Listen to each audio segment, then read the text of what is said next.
కోటమావ గారు. ఏమండి మీకు కోటమావ ఎలా అయ్యాడు అంటే అహనా పెళ్ళంట సినిమా.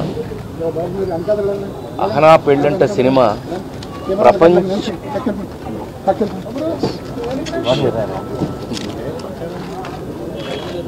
అహనా పెళ్ళంట సినిమా చూడని వారు తెలుగువారు ఉంటారని నేను అనుకోను.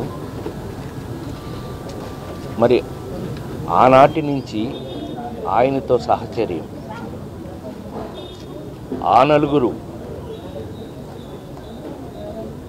నేను ఉత్తమ నటుడైతే ఆయన ఉత్తమ సపోర్టింగ్ నటుడు, రాజేంద్రుడు గజేంద్రుడు, మాయిలోడు, ఇలా చెప్పుకుంటూ పోతే నా జీవితంలో నా సూపర్ హిట్స్ అన్నిటిలోనూ కోటమా ఉన్నారు.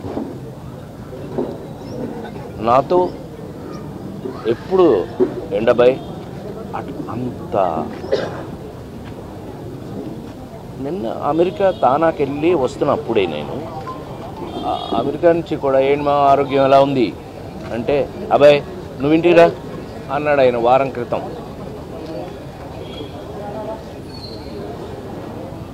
కోట శ్రీనివాసరావు గారు తెలుగు సినిమాలో వారికి ఉన్నటువంటి ప్రాముఖ్యత, వారికి ఉన్నటువంటి ప్రత్యేకత అది అజరామరం, అది స్పెషల్. ఇంకా నేను అంతకన్నా నేను చెప్పగల, మీకు తెలుసు, నాకన్నా మీకే ఎక్కువ. ఎందుకంటే చూసింది మీరు, చేసింది మేము, చూసింది మీరు. అలాంటి కోటమావ గారు మెంటల్గా చాలా స్ట్రాంగ్గా ఉన్నాడండి ఆయన. మరి ఎందుకని సడన్గా ఆయన ఆరోగ్యం మన చేతిలో లేదు. అలాంటిది కోట శ్రీనివాసరావు గారి వాళ్ళ మనందరికీ తెలుగువారి ప్రతి ఇంట్లోనూ ఉన్నటువంటి నటుడు కోట శ్రీనివాసరావు గారు. చాలా అద్భుతంగా ఆయన రాజకీయాల్లో ఉన్నారు, అట్లాగే చాలా భాషల్లో ఆయన మెప్పించారు. ఆయన ప్రత్యేకత ఆయింది అని నేను అంతకంటే ఏం చెప్పగలను. నేను హీరోగా ఎన్ని సూపర్ హిట్ సినిమాల్లో ప్రతి దాంట్లోనూ కోటమా ఉన్నారు.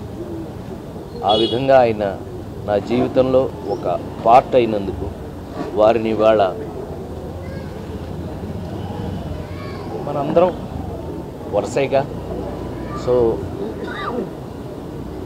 కోటమావ గారు, మీరు ఎక్కడున్నా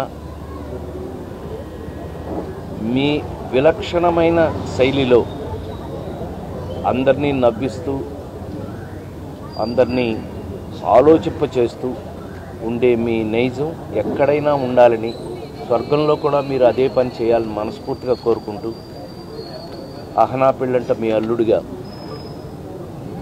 ఎప్పటికీ నేను ఇలాగే ఉంటానని మరొకసారి మనవి చేస్తాను. మీరందరూ కూడా కోట శ్రీనివాసరావు గారికి శ్రద్ధాంజలి ఘటించాలని మనస్ఫూర్తిగా కోరుకుంటున్నాను.